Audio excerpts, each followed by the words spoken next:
Village vibes. है guys, अस्सलाम वालेकुम। मैं हिना मेहंदी आर्टिस्ट धोराजी।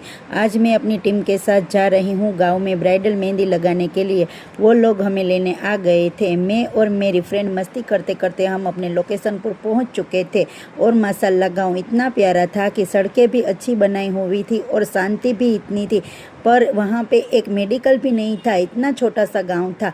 फिर मैंने मेरा काम चालू कर दिया था। उन्होंने जो सजेशन दिया वैसी मेहंदी की पिक्स में निकाल रही थी और ये दीदी इतनी फ्रेंडली थी कि बातों बातों में कब आधा काम हो गया पता ही नहीं चला।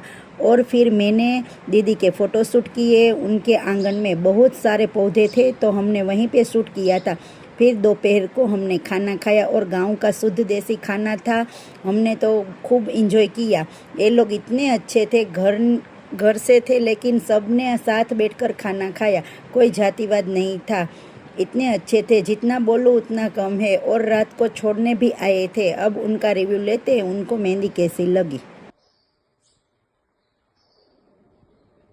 મેં મારા ભાઈના મેરેજમાં હિનાબેનને જ કીધેલા હતા ત્યારે હિનાબેને મને પરફેક્ટ મહેંદી મૂકી દીધી। ત્યારે જ મેં ડિસાઈડ કરી લીધું હતું કે હું જ્યારે પણ બ્રાઇડ બનીશ ત્યારે હિનાબેન પાસે જ મહેંદી મુકાવીશ।